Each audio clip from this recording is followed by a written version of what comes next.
I've been stressed more so than I even realized. And stress is a silent killer in a sense. It is a silent assassin because it can build up in you more and more, and you don't even realize it until it blows up that fuse. And started blowing up a fuse yesterday. I was not able to regulate my emotions in a anger management sense. I have a lot of stressors in my life, and like I say before, I'm putting a lot on my plate. Metaphorical 1,000th straw on my camel's back, and my camel's back is breaking, and I've already knocked off 10,000 other straws of my own personal goals in order to make room for those straws so that my back does not break. It's easy to not realize how much you have on you, or to realize how much of an effect it can have on you. A lot of us think we're strong. We are strong. We are very strong, but we underestimate the enemy, the stress, the power it has to build up, and the power it has to cause great deviations in your general behavior.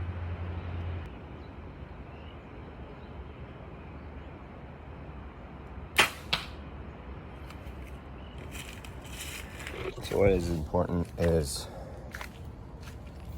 constantly, every day, whether you feel stressed or not, that you do your distressors, working out, taking care of your body, doing something you love.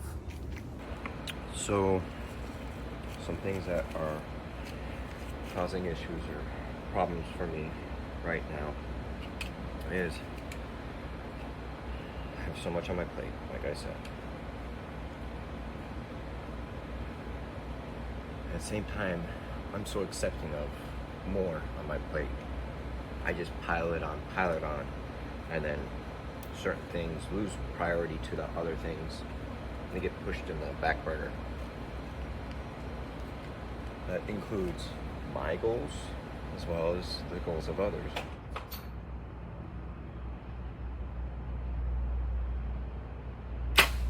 I love to help, I really do.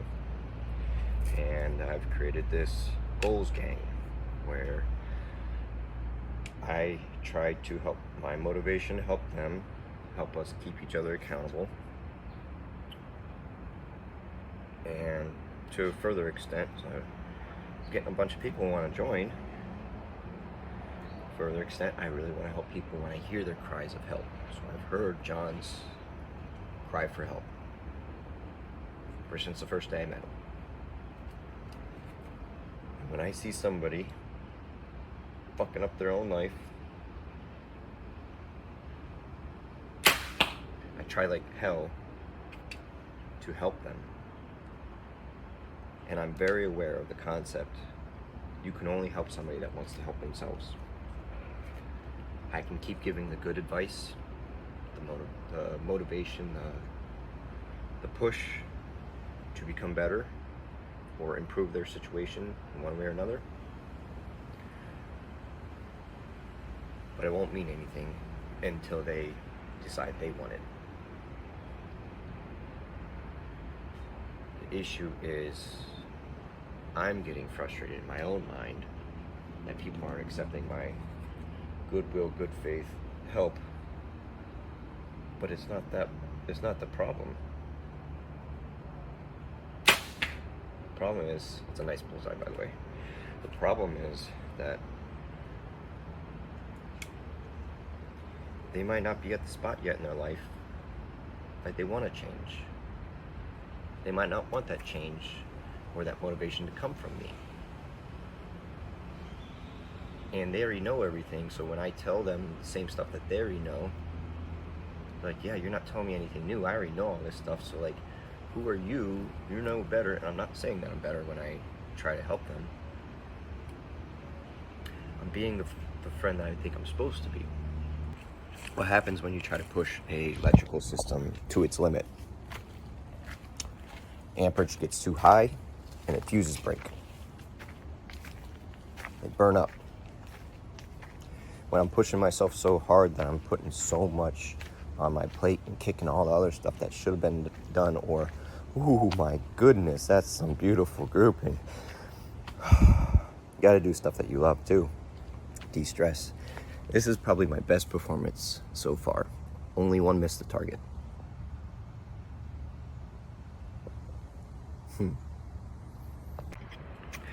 So what was that fuse break last night?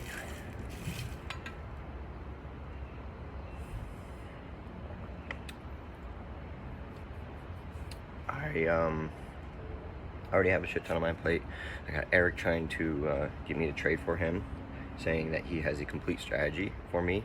It wasn't complete, and then he's underestimating that he's putting up all the risk because it's capital. Well, I'm putting up all the risk of my time, which I don't have the 25th hour. I don't have and now I'm to the point that I put so much on my plate that I'm looking for the 29th hour in the day. So there's some frustration, stress there. I'm short on cash, and I don't want to have to convert anything back to cash because I don't want to lose portions of my core position. I got bills coming up that they only take cash. My situation with my ex-wife and son, I have him half the week or 50% of the time, so therefore my job, I cannot work from home. So I know the weeks that I have him, I won't be able to make any money, so I know that's coming up too. So I'm stressed about that.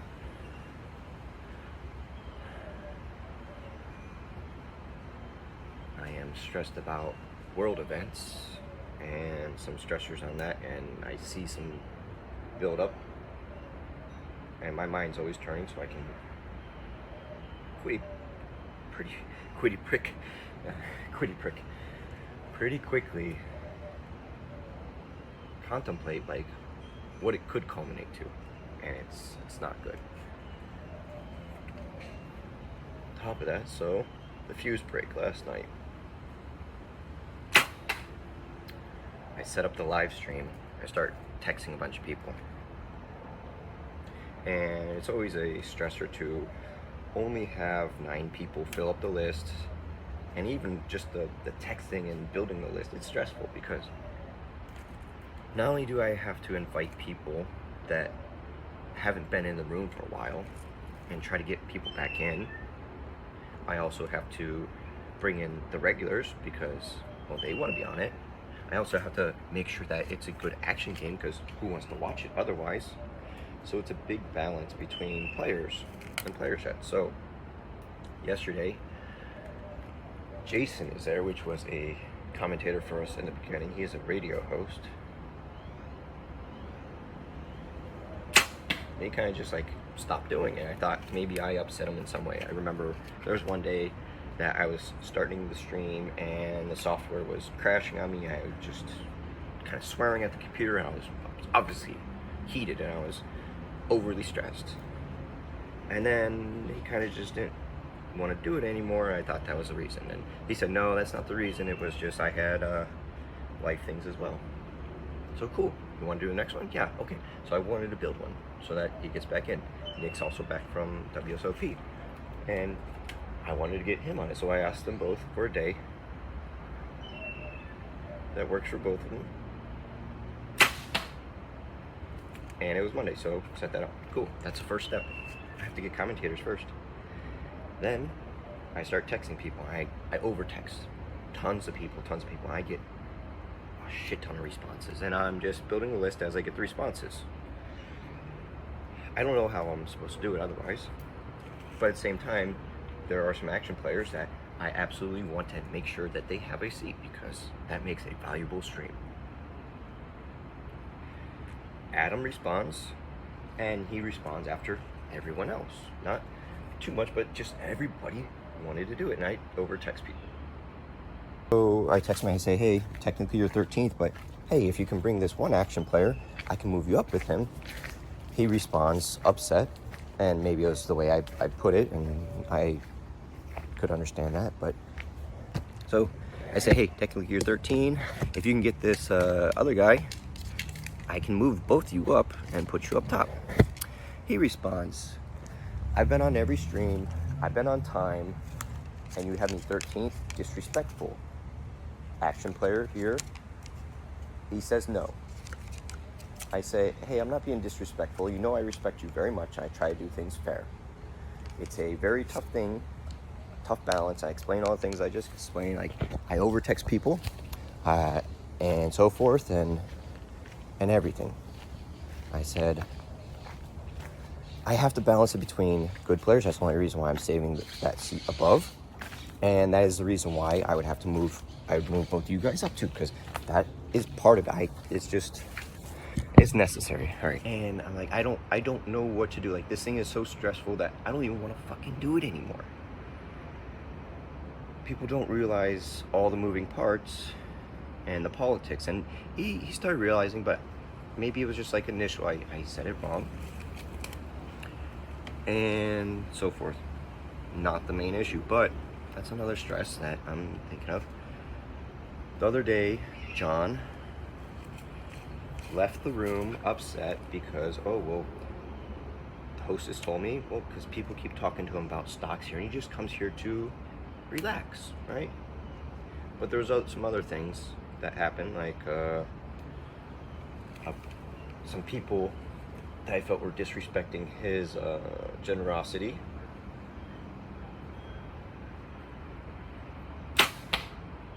Or there's another person,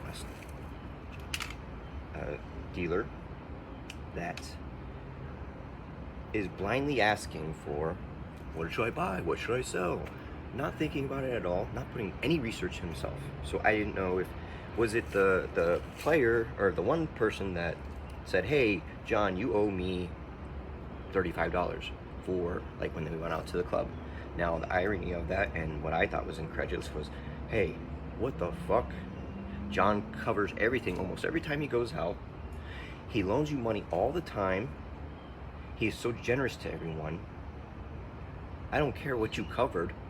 It's all in the wash. You don't ever ask him that. Or was it this other guy that blindly asked, buy, sell, because he's expressed how much that bothers him too. So I noticed John's demeanor changed immediately when the one guy said, hey, you owe me $35, and he kind of like looks at him like, really, I owe you? That's rich type deal? Or did the other guy start asking that? Anyways, I don't know about this.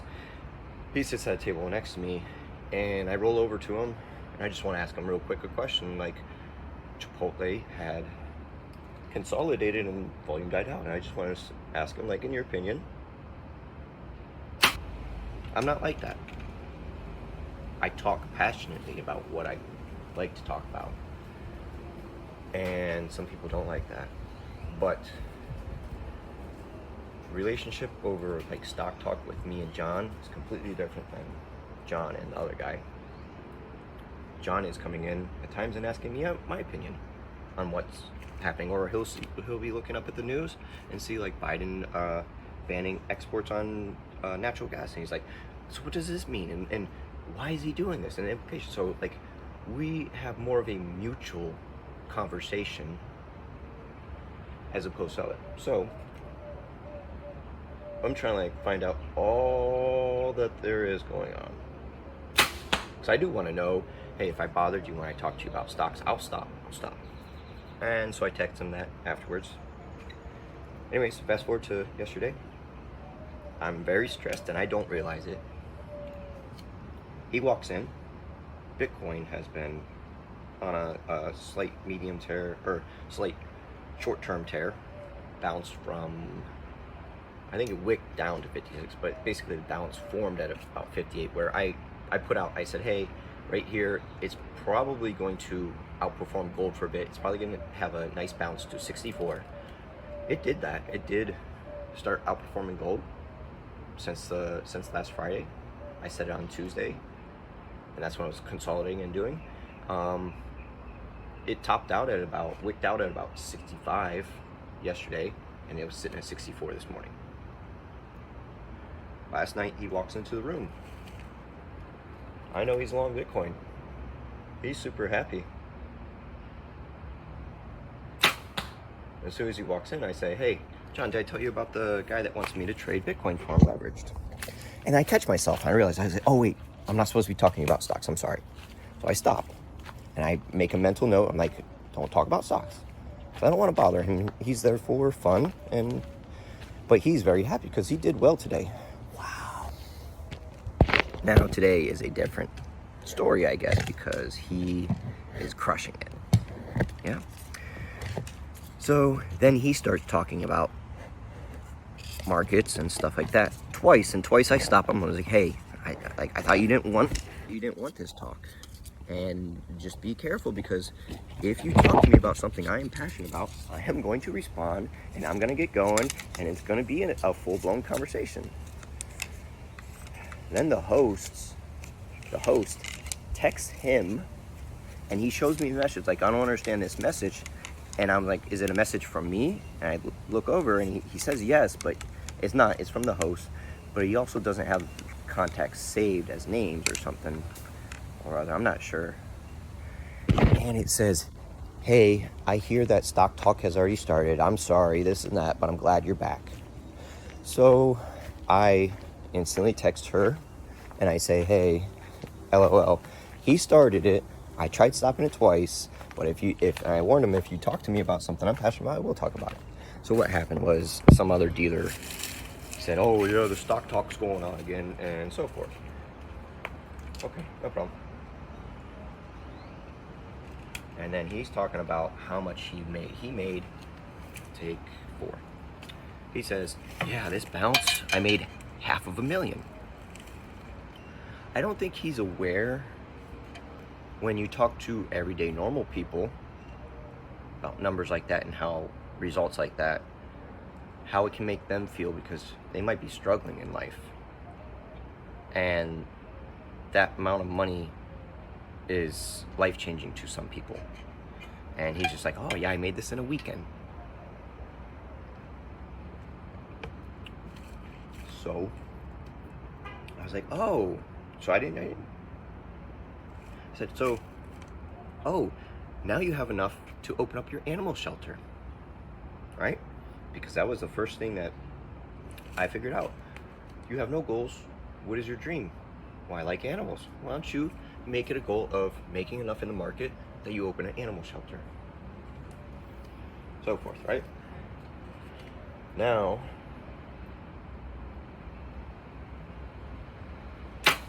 George, very awesome brother.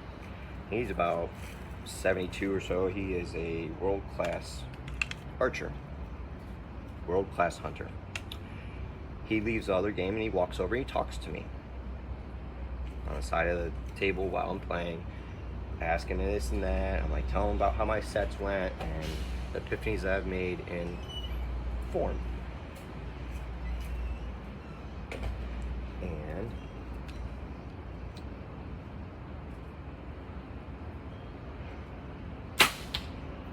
he clearly is enjoying the conversation. I'm enjoying it, right?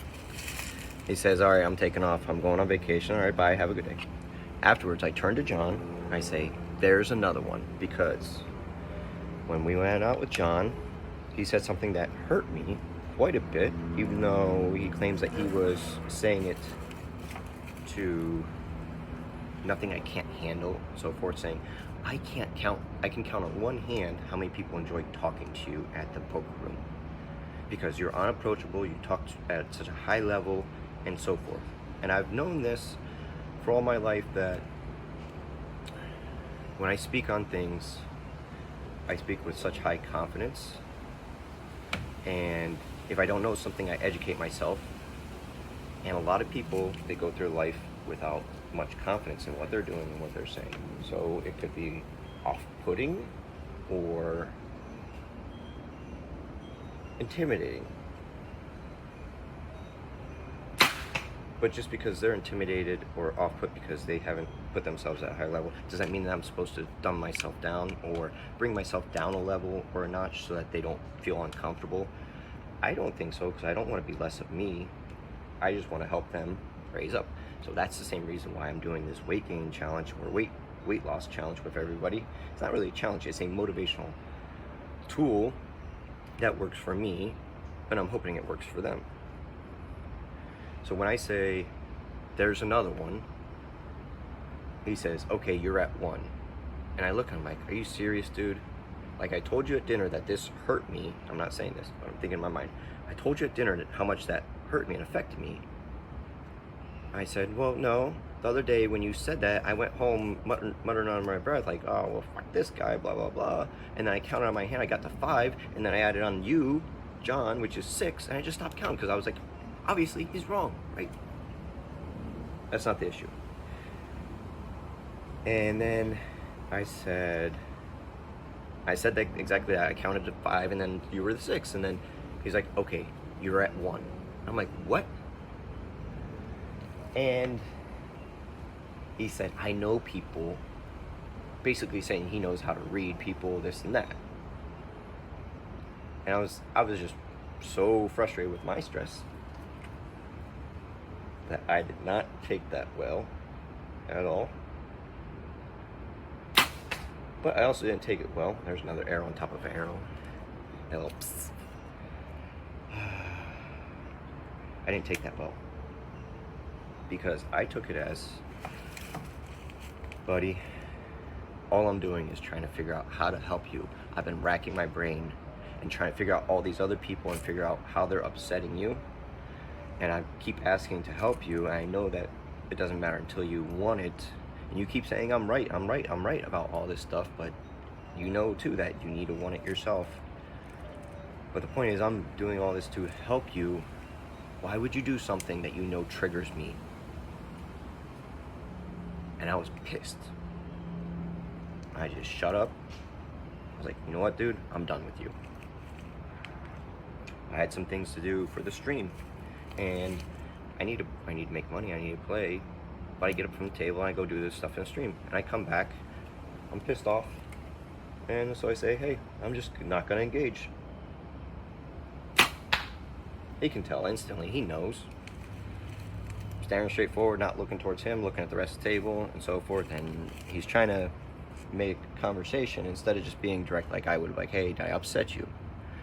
And he starts saying, like, so how much do I have to pay you to run my animal shelter? And I'm not in a good state of mind right now. I was just like, nope. And he's like, well, why not? I said, because, John, I've already put the 1,000th straw on my camel's back. Decent fucking grouping, but not the best. I already put the 1,000th straw on my camel's back, and I've already shoveled off, or brushed off, 4 other 1,000 straws from my camel's back that I still need to pick back up and put back on. And he's like, well, what is it? I said, nothing, just my own hopes and dreams, or my own goals and dreams. And he said, well, what can I do to help you with it? I said, no, because I'm not being receptive. You know, you put me in a pissed off state. I was already in a stressed state, and you put me in a pissed off state, so I'm not going to be receptive as well. Because I wasn't as aware of how stressed I was in that state. I say, nope, that's just for me. And I leave. I just leave. I had a conversation with my dad about it. Long conversation. 2 hours. About everything that's going on. And it was a very productive conversation. I love my dad very much. Highly intelligent.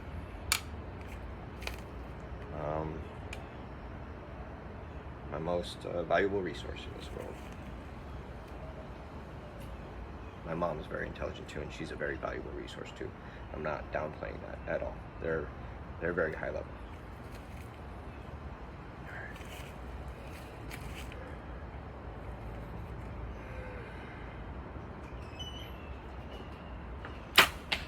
My dad says, so I think you just overreacted. I was like, yeah, I think I did too. He reminded me that no one's perfect, including myself. So when I find myself doing these mistakes, don't be so hard on myself.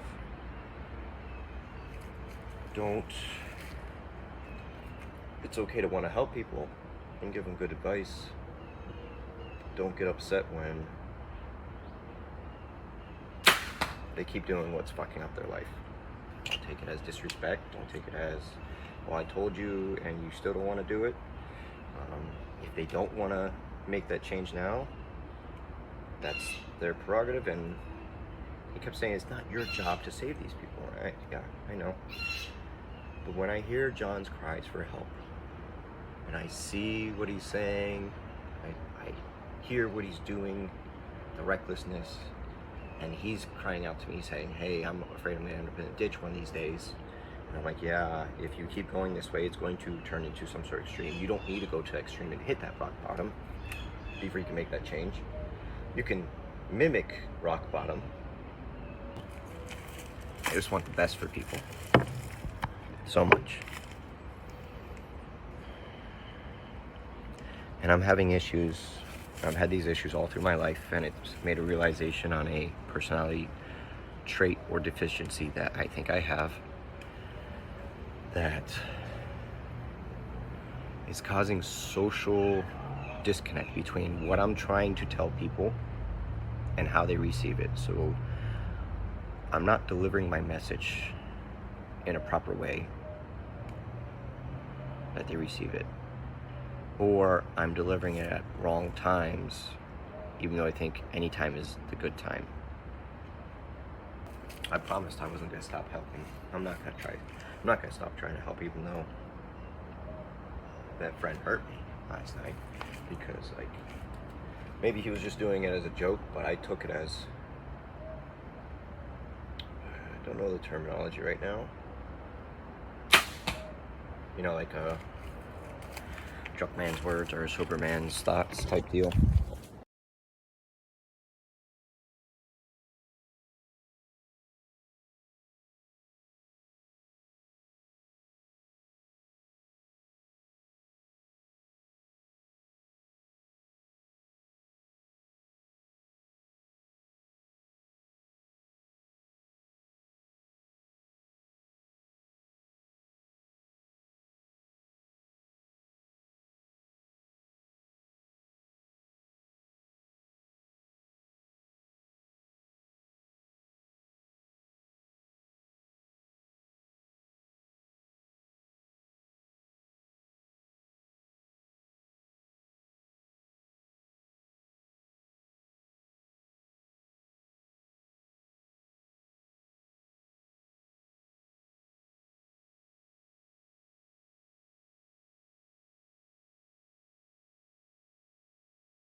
Y'all have a good, blessed day.